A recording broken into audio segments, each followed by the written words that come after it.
everybody, welcome back. Welcome.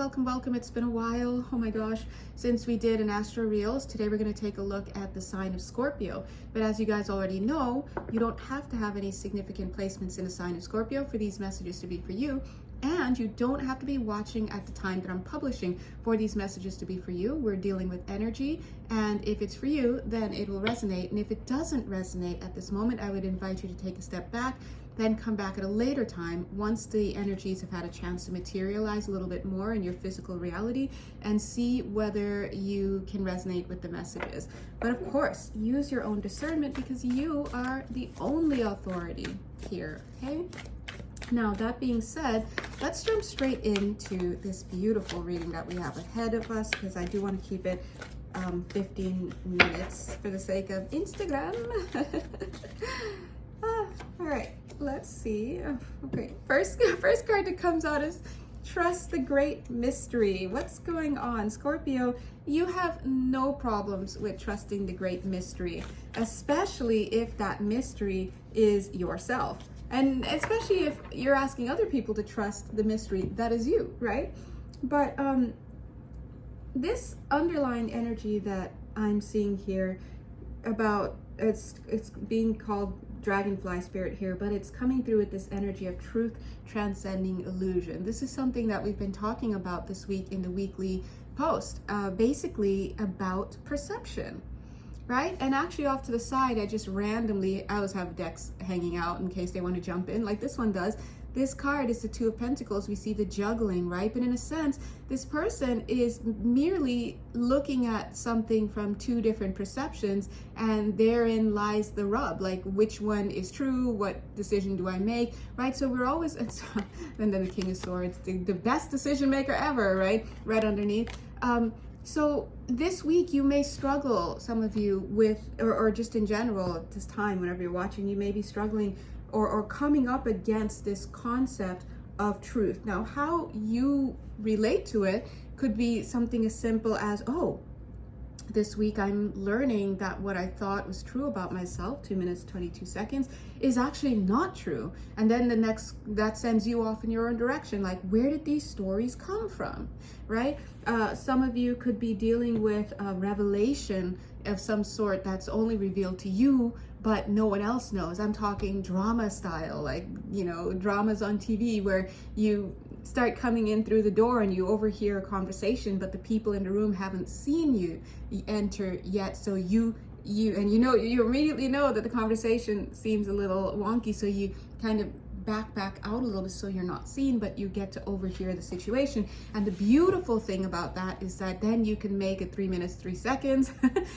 Any changes that you need to make based on that information that came to you without needing to alert anyone else, or without needing to feign any airs like, oh, I want to make this decision, but I want to ask you guys first. And really, you've already made the decision, but sometimes you have to go through the process of making it look like you're consulting others and getting their permission and blah, blah, blah, right? So whatever these are just two examples of this idea of truth transcending illusion. As you can tell, summing that up, it's segueing into kind of revelation kind of energy where some type of truth is being known. But I do want to take a quick pause there and remind you that any truth, including anything that ever came through this channel or any channel that you've ever watched, including TV sources, others that claim to be expert, this and that, anything that you know of in existence on this planet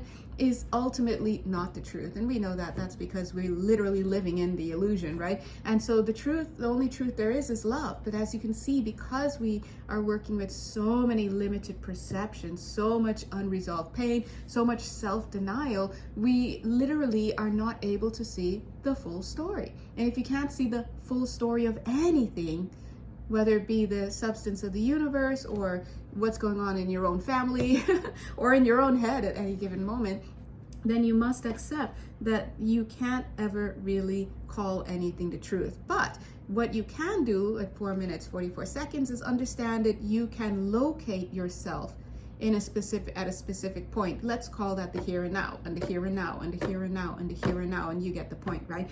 Wherever you are in that one point of time, based on the current knowledge that you have, you're going to hold a perspective there, right? And so the best you can do is to make an estimation about what you would like to hold as truth in that moment. And so that's why we always have to be a little bit mindful as we move through this world with our limited knowledge, that we treat each other well, we treat each other with kindness, because just that simple saying about entertaining angels unawares, right?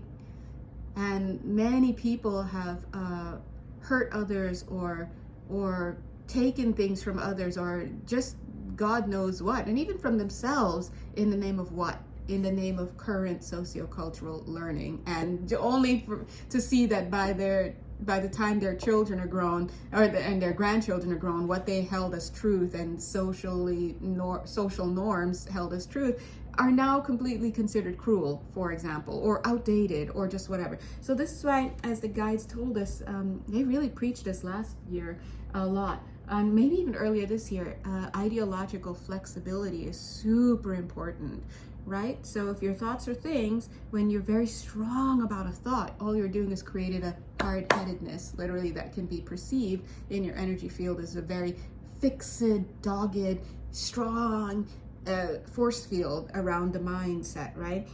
And so those who are more open-minded will have more of a malleable flow to their energy field. And so what that means for us in this three-dimensional experiencing of that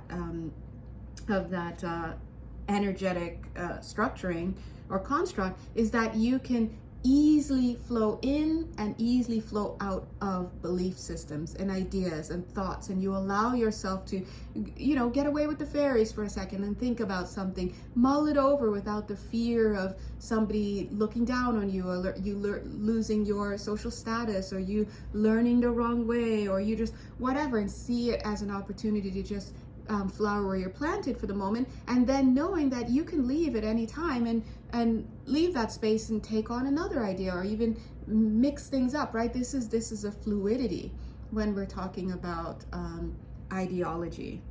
And really, it's such a birthright. It's such a birthright to be able to just have dominion over your own thoughts. And that's something that, at least here in the United States, as much as we laud ourselves on doing that, we do have sociocultural programming that stops, that actually flies in the face of that. People can't even have their own ideas or say anything or do anything different, right? And forget around the world. There are just places around the world that are just even worse than that. So here we have this super cute ant spirit. Oh my God, this card's so cute. Oh my God. But I get annoyed when I see ants in the house. Like, okay, I get your point, but aren't they the cutest? Time to collaborate, right? Look at them working together to put things together. But notice how they realize here that, hey, whatever you're bringing to me is just a reflection of something I'm carrying within me, but I'm not able to see at this time, or unwilling, bum, bum, bum, right? And vice versa. But either way, I've got the knife and you've got the fork. Let's make dinner or something. I don't know. That's cute. And speaking of that, look, overcome any obstacles, right? I almost said overcome any influences. So Spirit is speaking there. It's speaking of what? Learning to think for yourself, which we talk about this all the time. Learn to think for yourself. Now, when I say think, we know loosely, because when we think, we understand that we're progressing ideas based on ideas that came before it, and based on our upbringing or cultural programming and past lives, excuse me, learning, right? We're going to see those things that came before, those ideas, those premises, as truth. And then we will make logical conjectures and conclusions that seem logical, they make sense, they sound right, blah, blah, blah, blah, blah. It's all programming, right? And so it's not to say that we always have to be hyper vigilant about our thoughts, but it's better to be mindful about what we're thinking, why we're thinking. And sometimes it's so insidious, these thoughts that we have about ourselves, low self-worth and such, that we can't even track it based on what we're thinking in the current moment, because then we're like, oh, but I never asked for that because I've been gung-ho about this. But as soon as you come to your friendly local reader, hi, and I just you sit down gently, online of course, and I feel into your energy, I'm already seeing the hidden motivations there. And these hidden motivations, these hidden thoughts about ourselves, those things are always in the present. They're always here. They're always now. They leak out in the decisions we make, in the things that we do, in the compulsions and addictions. For example, I know that, like, sometimes I know when I'm getting off the rails. For example, when I start noticing that I'm binging something, like, oh, I must play The Sims. Oh my God, Sims 4, shout out, 24 years, OG status. Okay, don't judge, guys. Anyway, right? But when I start ODing and I'm like, oh my God, I'm gung-ho about this, or I want to overwatch this show, or I want to overeat this thing, or I want to do this, and I want to get lost in something, that's a clear sign to me, hey, there's something that you don't recognize that you're trying to avoid right now. Me at the conscious mind, I'm like, what are you talking about? This is joy. I'm following my joy. And yes, these things do bring me joy. Still going with the example here, these things bring us joy. However, just because you're feeling joy doesn't mean you're not avoiding something. 11 minutes, 11 seconds, joyfully doing something for the sake of that joy without the electric charge of compulsion or addiction or just whatever, is when we're really in that joy state.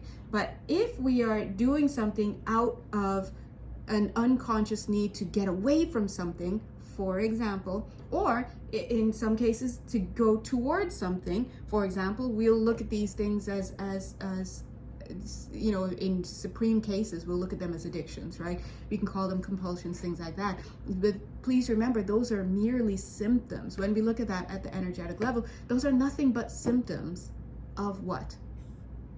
An attempt to avoid something. And that something, of course, it's going to be an idea, and that idea could be from past lifetimes that you would never even think of. What I'm holding myself accountable for what? And then the point is to confront it, but sometimes we're too afraid to confront it, and it's so unconscious that you could see it. It's called life, right? We do this all the time. But the reason why all of this is coming through today is because at this time, and maybe it's coinciding with the new moon, I don't know, I'm not necessarily trying to bring in any, or I'm not necessarily feeling pulled to bring in any moon or astro talk. We're just reading the energies and they're just not coming up, but I guess they did just come up. Anyway, new moon, new energies, planting seeds. We're coming into eclipse season, so we've got 2 eclipses coming up before the end of the year. Good Lord. I don't know about you, but I get a little wonky around full moons alone, and around eclipses, I'm just like, oh. And portal days, I'm so sensitive to energy that I just feel it. And so sometimes I don't even know that something's going on. I just notice I'm acting weird, and then I go online, I'm like, oh, okay. So anyway, expect that. If you're very sensitive, just know that it's already happening. So this is a time. Reason why the guides are bringing all this up is because this is a time right now where we are being asked to focus ourselves in spite of everything that's going on, which is a lot, and your energies will be coming up, your thoughts will be running wild, some of you. And for some of you, I'm picking up that this may manifest for you, this wild energy, in terms of things coming towards you, like offers, opportunities, this, that. Just because there's a yes coming towards you doesn't mean the universe is saying, hey, yes, take this. No, it's a yes, like, hey, these energies want to connect with you, whether it's a new job, whether it's an opportunity to go sailing, whatever it is, but you think first. What's motivating me to say yes to any of these, right? Think first, because right now, and do a lot of your shielding, guys, do a lot of energetic shielding. See how this cute little beaver is in his little energy field, and they want me to point out to see what he's doing. I mean, we don't know what he's doing, but let's say he's getting his knitting needles ready, right? 14 minutes, 14 seconds. Now, what he's also doing is he's using those knitting needles as tactile points to keep him grounded and focused, because a lot is going on out here, and he's a trained hand, so he understands that a lot of that has nothing to do with him. He don't know what's going on. It's just stuff is happening, whether it's astrological, whether other people's stuff is going on, his neighbors are going off the rails. He doesn't realize that, but energy is coming straight through, because what are walls when it comes to energy, right? They don't exist, right? And so he's just focusing and not hurting himself in the meantime. Self-love. All right, pieces.